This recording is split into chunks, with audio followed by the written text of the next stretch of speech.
ओम नमो भगवते वासुदेवाय नमः। आपके अपने YouTube चैनल जय मां कंजक में आपका बहुत बहुत स्वागत है। भगवान लक्ष्मी नारायण की कृपा आप और आपके परिवार पर सदा सर्वदा बनी रहे।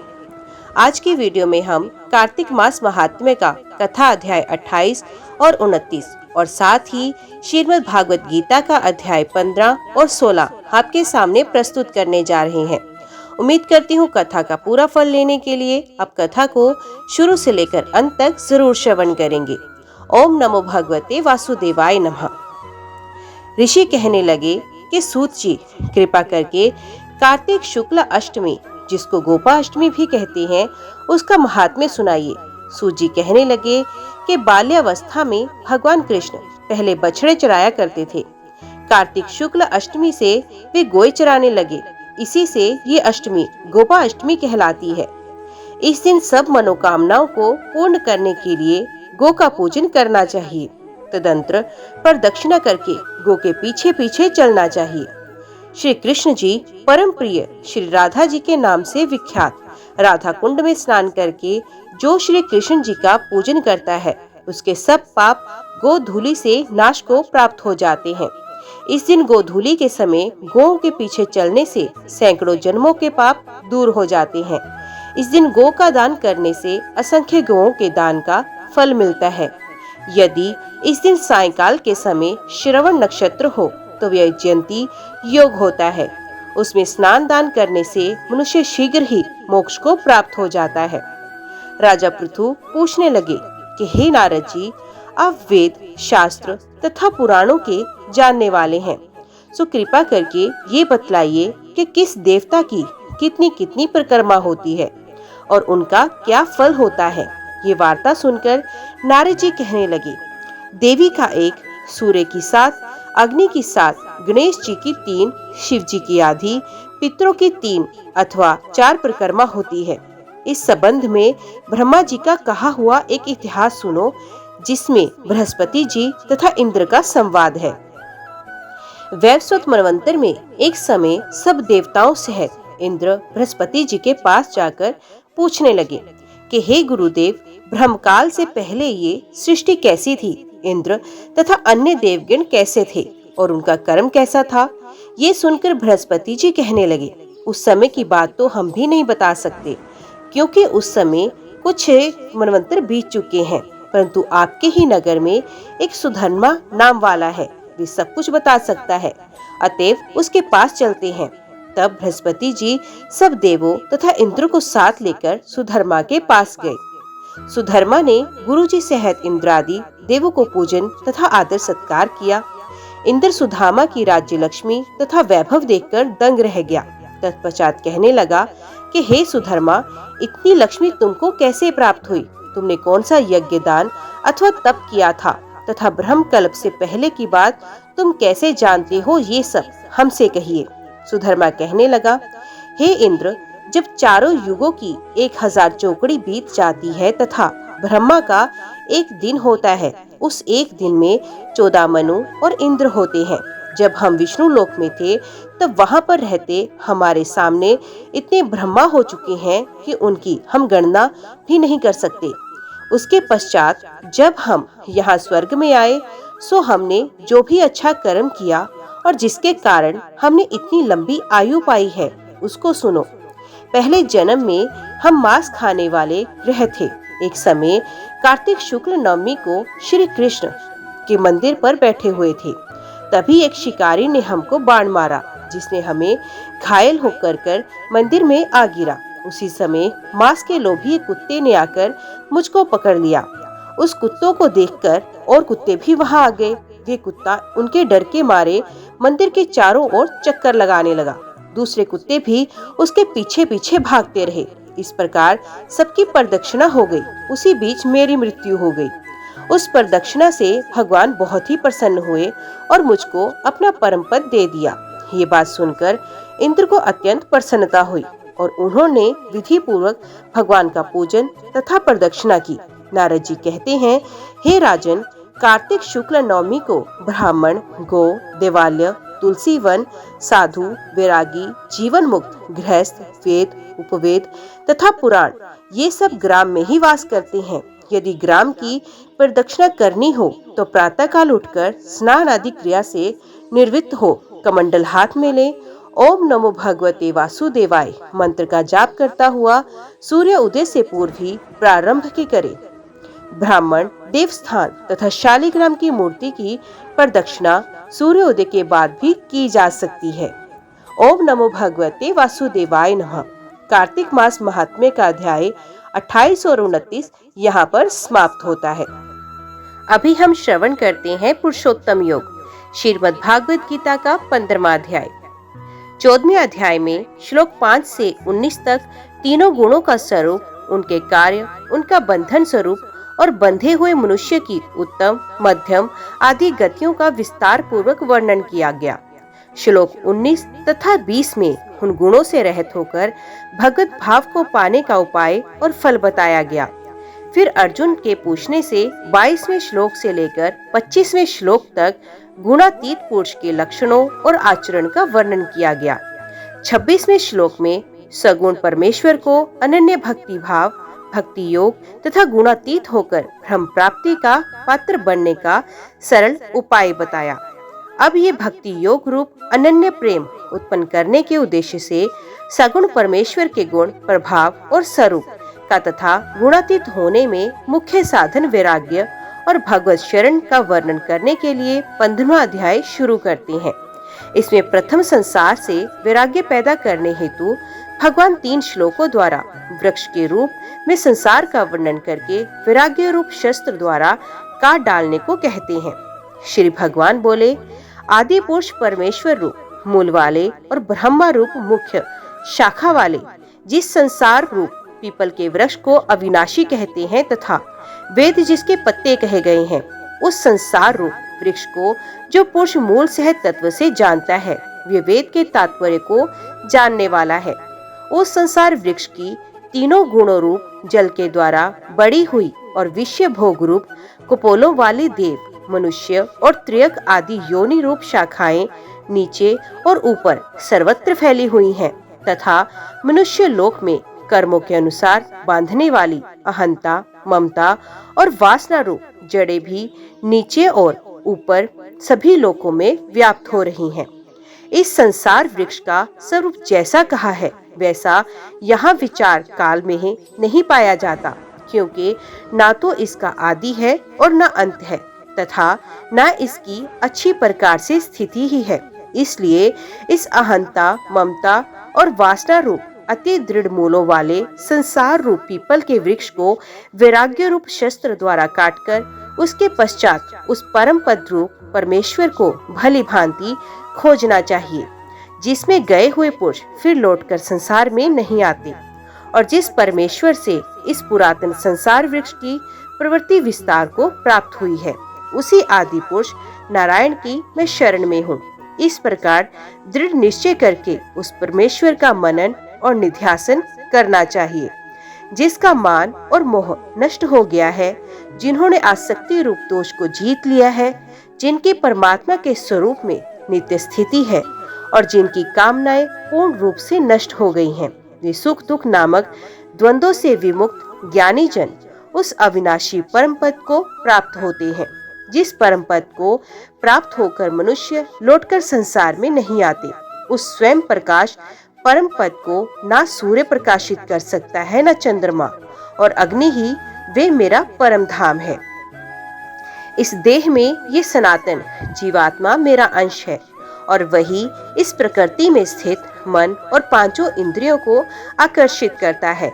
वायु गंध के समान से गंध जैसे ग्रहण कर ले जाता है, वैसे ही देह आदि का स्वामी जीवात्मा भी जिस शरीर का त्याग करता है, उससे इस मन सहित इंद्रियों को ग्रहण करके फिर जिस शरीर को प्राप्त होता है उसमें जाता है।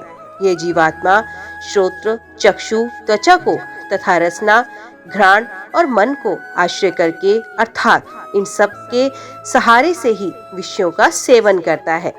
शरीर को छोड़कर जाते हुए को अथवा शरीर में स्थित हुए को अथवा विषयों को भोगते हुए को, इस प्रकार तीनों गुणों से युक्त हुए को भी अज्ञानी जन नहीं जानते। केवल ज्ञान रूप नेत्रों वाले विवेकशील ज्ञानी ही तत्व से जानती हैं। यत्न करने वाले योगी जन भी अपने हृदय में स्थित इस आत्मा को तत्व से जानते हैं, किंतु जिन्होंने अपने अंतकरण को शुद्ध नहीं किया, ऐसे अज्ञानी जन तो यत्न करते रहने पर भी इस आत्मा को नहीं जानते। सूर्य में स्थित जो तेज संपूर्ण जगत को प्रकाशित करता है तथा जो तेज चंद्रमा में है और जो अग्नि में है, उसको तू मेरा ही तेज जान। और मैं ही पृथ्वी में प्रवेश करके अपनी शक्ति से सब भूतों को धारण करता हूँ और रस स्वरूप अर्थात अमृत में चंद्रमा होकर संपूर्ण औषधियों को अर्थात वनस्पतियों को पुष्ट करता हूँ। मैं ही सब प्राणियों के शरीर में स्थिर रहने वाला प्राण और अपान से संयुक्त विषानर अग्नि रूप होकर 4 प्रकार के अन्न को पचाता हूँ। मैं ही सब प्राणियों के हृदय में अंतर्यामी रूप से स्थित हूँ तथा मुझसे ही स्मृति, ज्ञान और अपोहन होता है और सब वेदों द्वारा मैं ही जानने के योग्य हूँ तथा वेदांत का कर्ता और वेदों को जानने वाला भी मैं ही हूँ। इस संसार में नाशवान और अविनाशी भी ये 2 प्रकार के पुरुष हैं। इनमें संपूर्ण भूत प्राणियों के शरीर तो नाशवान और जीवात्मा अविनाशी कहा जाता है। इन दोनों से उत्तम पुरुष तो अन्य ही है, जो तीनों लोकों में प्रवेश करके सबका धारण पोषण करता है तथा अविनाशी परमेश्वर और परमात्मा इस प्रकार कहा गया है, क्योंकि मैं नाशवान जड़ वर्ग क्षेत्र से सर्वथा अतीत हूँ और अविनाशी जीवात्मा से भी उत्तम हूँ, इसलिए लोक में और वेद में भी पुरुषोत्तम नाम से प्रसिद्ध हूँ। भारत, जो ज्ञानी पुरुष मुझको इस प्रकार तत्व से पुरुषोत्तम जानता है, वे सर्वज्ञ पुरुष सब प्रकार से निरंतर मुझ वसुदेव परमेश्वर को ही भजता है। हे निष्पाप अर्जुन, इस प्रकार ये अति रहस्य युक्त गोपनीय शास्त्र मेरे द्वारा कहा गया। इसको तत्व से जानकर मनुष्य ज्ञानवान और कृतार्थ हो जाता है। ओम नमो भगवते वासुदेवाय नमः। तो यहाँ पर श्रीमद् भागवत गीता का अध्याय 15 समाप्त होता है। अभी हम श्रवण करते हैं देवासुर संपत्ति भाग योग, श्रीमद् भागवत गीता का अध्याय 16। 7वें अध्याय के 15वें श्लोक में तथा 9वें अध्याय के 11वें तथा 12वें श्लोक में भगवान ने कहा है, आसुरी तथा राक्षसी प्रकृति धारण करने वाले मूढ़ लोग मेरा भजन नहीं करते, लेकिन मेरा तिरस्कार करते हैं। और 9वें अध्याय के 13वें और 14वें श्लोक में कहा, देवी प्रकृति वाले महात्मा पुरुष मुझे सर्वभूतों का आदि और अविनाशी समझकर अनन्य प्रेम सहित सब प्रकार से हमेशा मेरा भजन करते हैं।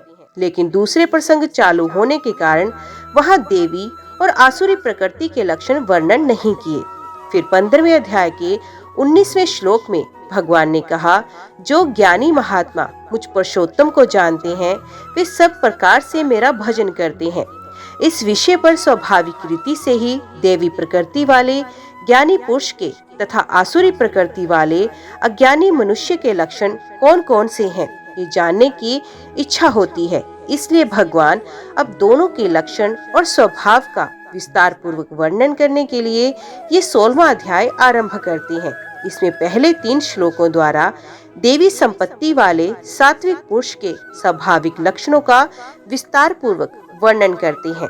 श्री भगवान बोले, भय का सर्वथा अभाव, अंतकरण की पूर्ण निर्मलता, तत्व ज्ञान के लिए ध्यान योग में निरंतर दृढ़ स्थिति और सात्विक दान, इंद्रियों का दमन, भगवान देवता और गुरुजनों की पूजा तथा अग्निहोत्र आदि उत्तम कर्मों का आचरण और वेद शास्त्रों का पठन पाठन तथा भगवान के नाम और गुणों का कीर्तन, सब धर्म पालन के लिए कष्ट सहन और शरीर तथा इंद्रियों के सहित अंतकरण की सरलता, मनवाणी और शरीर में किसी प्रकार भी किसी को कष्ट ना देना, यथार्थ और प्रिय भाषण, अपना अपकार करने वाले पर भी क्रोध का ना होना, कर्मों में कर्तापन के अभिमान का त्याग, अंतकरण की उपरति अर्थात चित्त की चंचलता का अभाव, किसी की निंदा ना करना, सब भूत प्राणियों में हेतु रहत दया, इंद्रियों का विषयों के साथ संयोग होने पर भी उनमें आसक्ति का ना होना, कोमलता लोक और शास्त्र से विरुद्ध आचरण में लज्जा और व्यर्थ चेष्टाओं का अभाव, तेज क्षमा, धैर्य, बाहर की शुद्धि तथा किसी में भी शत्रु भाव का ना होना और अपने में पूज्यता के अभिमान का अभाव, ये सब तो है अर्जुन देवी संपदा को लेकर उत्पन्न हुए पुरुष के लक्षण हैं। हे पार्थ, दंभ, घमंड और अभिमान तथा क्रोध, कठोरता और अज्ञान भी ये सब आसुरी संपदा को लेकर उत्पन्न हुए पुरुष के लक्षण हैं। देवी संपदा मुक्ति के लिए, आसुरी संपदा बांधने के लिए मानी गई है। इसलिए हे अर्जुन, तू शोक मत कर, क्योंकि तू देवी संपदा को लेकर उत्पन्न हुआ है। हे अर्जुन, इस लोक में भूतों की सृष्टि यानी मनुष्य समुदाय दो ही प्रकार का है, एक तो देवी प्रकृति वाला और दूसरा आसुरी प्रकृति वाला। उनमें से देवी प्रकृति वाला तो विस्तार पूर्वक कहा गया। अब तू आसुरी प्रकृति वाले मनुष्य समुदाय को भी विस्तार पूर्वक मुझसे सुन। आसुर स्वभाव वाले मनुष्य प्रवृत्ति और निर्वृत्ति इन दोनों को ही नहीं जानते, इसलिए उनमें ना तो बाहर भीतर की शुद्धि है, ना श्रेष्ठ आचरण है और ना सत्य भाषण ही है। वे आसुरी प्रकृति वाले मनुष्य कहा करते हैं कि जगत आश्रय रहित है, सर्वथा सत्य और बिना ईश्वर के अपने आप केवल स्त्री पुरुष के संयोग से उत्पन्न है। अतएव केवल काम ही इसका कारण है, इसके सिवा और क्या है। इस मिथ्या ज्ञान को अवलंबन करके जिनका स्वभाव नष्ट हो गया है तथा जिनकी बुद्धि मंद है, वे सबका अपकार करने वाले क्रूर कर्मी मनुष्य केवल जगत के नाश के लिए ही समर्थ होते हैं। वे दंभ, मान और मद से युक्त मनुष्य किसी प्रकार भी पूर्ण ना होने वाले कामनाओं का आश्रय लेकर अज्ञान से मिथ्या सिद्धांतों को ग्रहण करके भ्रष्ट आचरणों को धारण करके संसार में विचरते हैं तथा वे मृत्यु पर्यंत रहने वाली असंख्य चिंताओं का आश्रय लेने वाले, विषय भोगों के भोगने में तत्पर रहने वाले और इतना ही सुख है इस प्रकार मानने वाले होते हैं। वे आशा की सैकड़ों फांसियों में बंधे हुए मनुष्य काम क्रोध के प्रायण होकर विषय भोगों के लिए अन्याय पूर्वक धन आदि पदार्थों का संग्रह करने की चेष्टा करते हैं। वे सोचा करते हैं कि मैंने आज ये प्राप्त किया और अब इस मनोरथ को प्राप्त करूंगा। मेरे पास ये इतना धन है और फिर ये भी हो जाएगा। ये शत्रु मेरे द्वारा मारा गया और उन दूसरे शत्रु को भी मैं मार डालूंगा। मैं ईश्वर हूँ, ऐश्वर्य को भोगने वाला हूँ। मैं सब सिद्धियों से युक्त हूँ और बलवान तथा सुखी हूँ। मैं बड़ा धनी और बड़े कुटुंब वाला हूँ। मेरे समान दूसरा कौन है। मैं यज्ञ करूंगा, दान दूंगा और आमोद प्रमोद करूंगा। इस प्रकार अज्ञान से मोहित रहने वाले तथा अनेक प्रकार से भ्रमित चित्त वाले, मोहरूप जाल से समावृत और विषय भोगों में अत्यंत आसक्त असुर लोग महान अपवित्र नरक में गिरते हैं। वे अपने आप को ही श्रेष्ठ मानने वाले घमंडी, पुरुष, धन और मान की से युक्त होकर केवल नाम मात्र के यज्ञ द्वारा पाखंड से शास्त्र विधि रहित यजन करते हैं। वे अहंकार, बल, घमंड, कामना और क्रोध आदि के प्रायण तथा दूसरों की निंदा करने वाले पुरुष अपने और दूसरों के शरीर में स्थित मुझ अंतर्यामी से द्वेष करने वाले होते हैं। उन द्वेष करने वाले पापाचारी और क्रूर कर्मी नराधमों को मैं संसार में बार बार आसुरी योनियों में डालता हूँ। हे अर्जुन, वे मूढ़ मुझको ना प्राप्त होकर ही जन्म जन्म में आसुरी योनि को प्राप्त होते हैं, फिर उससे भी अति नीच गति को प्राप्त होते हैं, अर्थात घोर नरकों में पड़ते हैं। काम, क्रोध तथा लोभ, ये तीन प्रकार के नरक के द्वार आत्मा का नाश करने वाले अर्थात उसको अधोगति में ले जाने वाले होते हैं। अतएव इन तीनों को त्याग देना चाहिए। हे अर्जुन, इन तीनों नरक के द्वारों से मुक्त पुरुष अपने कल्याण का आचरण करता है। इससे वे परम गति को जाता है, अर्थात मुझको प्राप्त हो जाता है। जो पुरुष शास्त्र विधि को त्याग कर अपनी इच्छा से मन माना आचरण करता है, वे न सिद्धि को प्राप्त होता है, न परम गति को और न सुख को ही। इससे तेरे लिए इस कर्तव्य और अकर्तव्य की व्यवस्था में शास्त्र ही प्रमाण है। ऐसा जानकर तू शास्त्र विधि से नियत कर्म ही करने योग्य है। ओम नमो भगवते वासुदेवाय नमः। तो यहाँ पर कार्तिक मास महात्म्य का अध्याय 28 और 29, साथ ही श्रीमद् भागवत गीता का अध्याय 15 और 16 समाप्त होता है। उम्मीद करती हूँ वीडियो आपको पसंद आई होगी। वीडियो पसंद आई हो तो वीडियो को लाइक और चैनल को सब्सक्राइब जरूर कीजिएगा। जय श्री हरि लिखकर कमेंट बॉक्स में अपनी हाजिरी और अपने सुझाव देना ना भूलेगा। तो मिलते हैं अगले अध्याय के साथ। तब तक के लिए देखते व सुनते रहिए। जय मां कंजक, जय माता दी।